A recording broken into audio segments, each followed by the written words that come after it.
Bonjour à tous et bienvenue pour cette présentation du BTS électrotechnique. Nous allons commencer par des vidéos qui vont vous faire découvrir des métiers sur lesquels un technicien en électrotechnique peut postuler. Le premier de ces métiers, technicien de maintenance électrique.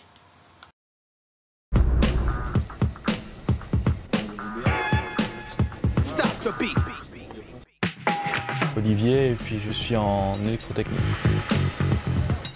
Je suis dans un poste de technicien de maintenance, donc d'aide à la maintenance, d'aide au diagnostic.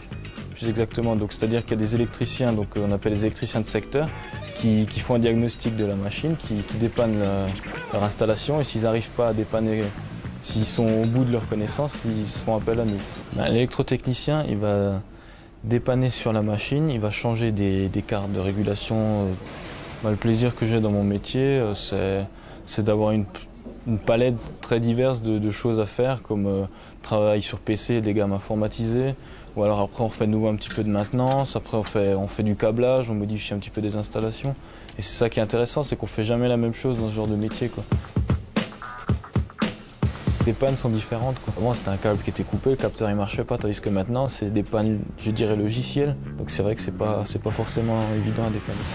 Je vais jamais dépanner seul, je vais toujours avec un collègue qui lui nous montre un peu, nous montre les ficelles du métier, comme on dit, quoi. Il va m'apprendre à travailler mieux et plus rapidement. C'est le métier passion. Je sais pas si j'aurais pu faire un autre métier.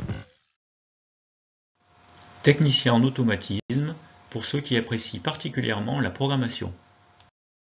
Le métier de technicien en automatisme consiste en l'analyse et la programmation de machines-outils, process industriels, chaînes d'assemblage, pilotage de robots. Pour cela, on utilise un automate de type industriel qui commande et supervise l'ensemble des process.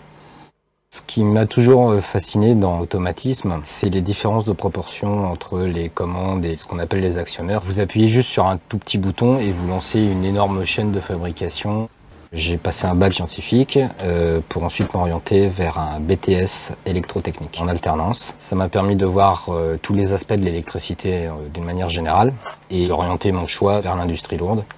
J'ai été embauché par une petite PME et je suis décidé de me mettre à mon compte. On commence par une partie administrative pour comprendre ce que désire le client. Ensuite, il faut concevoir la partie électromécanique. On déduit le matériel nécessaire en automatisme. Ensuite, on s'occupe de la partie programmation d'automate. Ça peut aller d'une programmation faite en quelques heures à plusieurs jours, voire plusieurs semaines. Ensuite, on peut passer beaucoup de temps sur le chantier pour faire l'installation. Et une fois que l'installation est faite, on se base sur le programme qu'on a fait à l'origine. On essaye de faire en sorte que le programme colle aux desiderata du client. Ensuite, il y a aussi la recherche de matériel, parfois assez conséquente. Parmi les inconvénients, on peut faire beaucoup de déplacements. Il arrive de manière très fréquente qu'on doit faire les interventions de nuit pour ne pas gêner les process quand il s'agit de modifications. Les qualités requises sont une bonne capacité d'analyse, savoir rentrer dans les détails. Il faut avoir aussi une certaine patience, une très bonne logique pour pouvoir décortiquer partie par partie chaque process. Un autre métier, conducteur de chantier, pour lequel le travail d'équipe est prépondérant. Comment ça se passe? Ça se passe bien pour l'instant. Au niveau du tirage de câbles. Donc les preneurs, c'est OK. Ouais. Les 20 étages de preneurs, c'est OK. Ok. Je suis technicien électrotechnicien dans le bâtiment. Mon métier consiste à faire toute l'installation électrique d'un bâtiment. Ça peut être aussi bien un collège, des bureaux, des logements. EDF fournit l'énergie et nous on doit la répartir sur les différents points. Ça peut être l'éclairage, les prises, les ordinateurs. Voilà, on est prêt, on y va. Et donc ma spécificité c'est conducteur travaux. Donc conducteur travaux, il est là pour encadrer l'équipe qui est sur le chantier. Je vais faire la relation entre lui et puis le client. Je dois pouvoir lui amener le matériel dont il a besoin pour effectuer les tâches. Ce qui m'a donné envie de faire ce métier. J'ai rencontré un ami qui m'a parlé du BEP électrotechnique. Et donc j'ai commencé ma formation et j'ai trouvé ça tout de suite passionnant. J'ai tout de suite accroché. J'ai fait un BTS en électrotechnique en alternance et à la fin de mon BTS, à Frontalex, ils m'ont signé un contrat en CDI. Je vérifie si par rapport au plan qu'on nous a fait sur les armoires, si tous les calibres sont les bons. Une journée type, ça serait par exemple le matin à 8 h, je vais voir le chef de chantier, voir s'il n'a pas besoin de matériel, de plans. Ensuite, ça pourrait être une réunion de chantier avec le maître d'œuvre pour coordonner entre les différents corps d'État ce que chacun a besoin. Puis ensuite venir à Fontelec par exemple pour voir avec le projeteur s'il a des plans que je pourrais remettre au chantier, faire des devis pour les clients. Et c'est aussi le contact avec ma hiérarchie, mon responsable. Est-ce que tu as fait les réservations du sous-sol? Les côtés positifs, c'est un métier très varié, une évolution qui peut être plus bas jusqu'en haut de l'échelle, beaucoup de relationnel. Les inconvénients, ça va être les horaires, ça va être la pression qui est exercée par le client pour pouvoir finir dans les temps. Pour être un bon technicien, électrotechnicien, il faut avoir beaucoup de rigueur. Il faut s'investir énormément, c'est un métier qui demande beaucoup de soi-même. Il faut savoir se faire respecter puisqu'on a affaire à beaucoup de personnes. Donc il faut savoir être compréhensif. C'est un métier qui me passionne déjà. Je suis assez autonome. J'ai pas tous les jours quelqu'un derrière moi pour me dire ce que j'ai à faire. C'est créatif aussi, puisque quand même je mets en place tout un bâtiment. On évolue vers adjoint conducteur travaux pour passer ensuite conducteur travaux et ensuite chargé d'affaires. On finit directeur d'unité, c'est-à-dire qu'on a une grosse équipe à diriger et de lourdes responsabilités.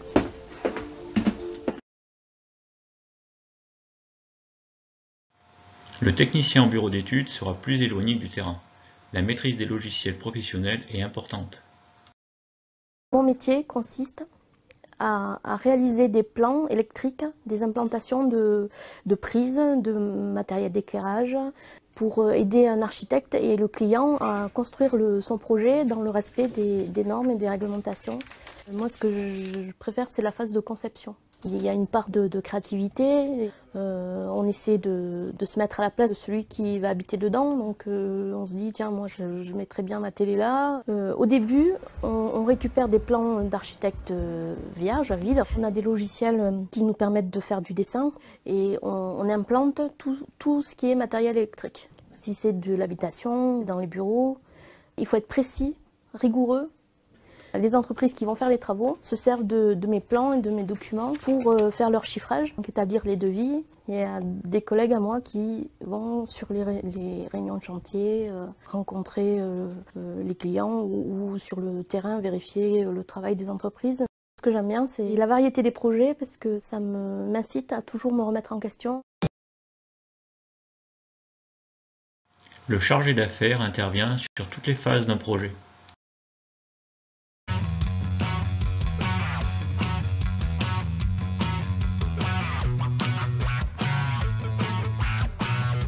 Mon métier consiste à piloter les travaux d'adaptation et de création de postes sources. Donc j'ai en charge le pilotage des travaux de A à Z, des parties administratives, en passant par les procédures d'achat, d'approvisionnement matériel, de suivi de chantier, jusqu'à la remise d'ouvrages neufs à l'exploitant poste source. Le poste source, celui-là en l'occurrence, transforme la très haute tension en moyenne tension, qui après est transformée en basse tension pour les clients. Donc c'est le premier maillon de la chaîne de distribution publique.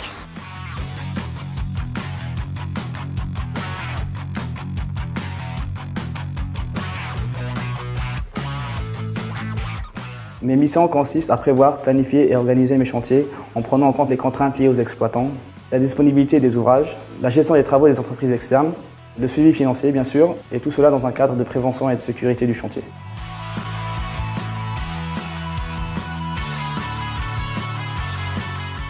Mon quotidien consiste à lancer des études de faisabilité en collaboration avec les exploitants, lancer les démarches administratives liées aux contraintes environnementales, acoustiques et liées à l'urbanisme, lancer les procédures d'appel d'offres. Une fois l'entreprise choisie, c'est un travail de suivi de chantier jusqu'à la livraison des ouvrages qui seront mis en service par nos exploitants. Chose très importante, la gestion du projet doit prendre en compte toutes les règles techniques qui régissent les postes sources.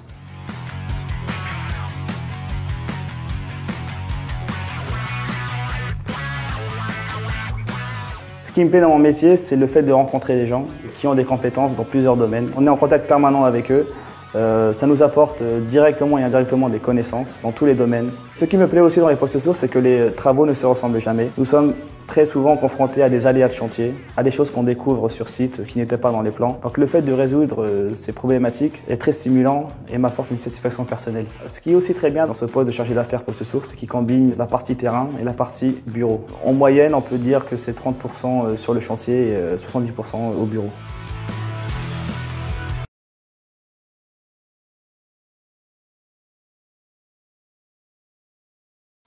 Une dernière vidéo, le métier de contrôleur, pour la sécurisation des installations, mais aussi pour les diagnostics électriques ou thermiques des bâtiments.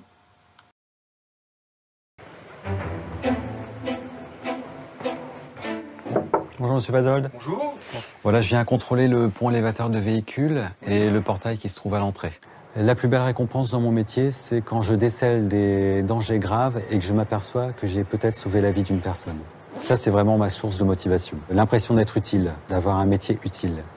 Il faut dire que rien n'échappe à l'œil acéré de ce technicien consciencieux qui vérifie aussi bien les installations électriques que les extincteurs ou les chariots élévateurs des établissements dans lesquels il intervient. Ce qui m'intéresse dans mon travail quotidien, c'est qu'il est très varié. Je peux être un jour dans une entreprise industrielle, le lendemain dans une chocolaterie. C'est très variable. Et aussi la grande diversité des équipements que je vérifie.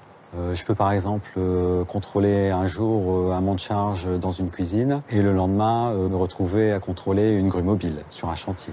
Des contrôles rigoureux et obligatoires qui répondent à une réglementation pointue. Donc c'est un travail qui est pointilleux et qui peut être parfois assez long parce qu'il faut bien vérifier chaque point de contrôle. Stop! Faites marcher la translation latérale. Pour un chariot élévateur, nous avons une vingtaine de points à checker. Ça va être faire des essais de levage en charge. Bon, les talons de fourche, ils commencent à être usés. On est encore bon, mais il faudra penser au remplacement. Et on va également tester tout ce qui a trait à la conduite. Donc les essais de freinage et les essais d'éclairage, également l'avertisseur sonore, la direction, tout ce qui a trait à la sécurité de la personne, à la fois le conducteur et les personnes qui peuvent se trouver autour. OK ? Et pas question de relâcher une seconde son attention. Dans mon métier, je n'ai aucune marge d'erreur possible. Ça pourrait avoir des conséquences graves. Si je ne détecte pas un point de chauffe, par exemple, sur un disjoncteur, ça pourrait provoquer un incendie. Ça engage ma responsabilité. Pour accéder à la profession, un niveau Bac+2 avec une dominante technique, électrique ou mécanique par exemple, est fortement recommandé. Alors à la base, j'ai un BTS d'électrotechnique et j'ai suivi des formations techniques au sein de l'entreprise, des formations théoriques. Et j'ai également eu un tutorat qui m'a permis d'acquérir les compétences auprès d'experts. Rien de tel en effet que l'expérience des anciens pour apprendre les ficelles du métier.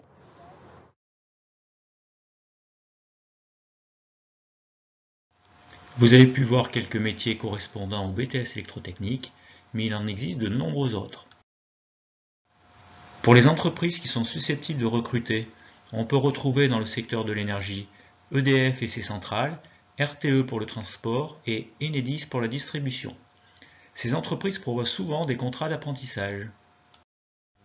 Pour le secteur du transport, la SNCF, les sociétés d'autoroutes, mais aussi l'aéronautique et ses sous-traitants. Nous pouvons citer également les opérateurs téléphoniques avec le déploiement de la fibre. Plus localement, des entreprises industrielles telles que Barilla, Pyrex ou encore Montupet. Le secteur du bâtiment recrute également dans le domaine de la domotique ou des alarmes par exemple. Le secteur des services peut être aussi pourvoyeur d'emploi avec les distributeurs de matériel électrique ou les organismes de vérification et de conformité. Le BTS électrotechnique est proposé à tous les bacheliers STI 2D, professionnels, MELEC ou MEI, ou encore généraux. Vous pouvez aussi intégrer cette formation si vous venez d'un autre cursus. C'est votre envie qui vous fera réussir. En BTS, la culture générale remplace le français. Les mathématiques et l'anglais sont évidemment présents. L'enseignement technique et industriel représente 13 heures hebdomadaires. Les sciences physiques comportent de nombreux travaux pratiques. Un stage de 6 à 8 semaines clôture la première année. Cette formation est proposée sous le statut scolaire ou en apprentissage. Avec un statut scolaire, vous aurez environ 30 semaines de cours et 6 semaines de stage. Pour les apprentis, c'est 24 semaines de cours, le reste en entreprise. Avec un statut de salarié, vous aurez 5 semaines de congés payés. Je vous laisse maintenant découvrir quelques activités proposées en BTS électrotechnique, en particulier le projet industriel qui se déroule en deuxième année.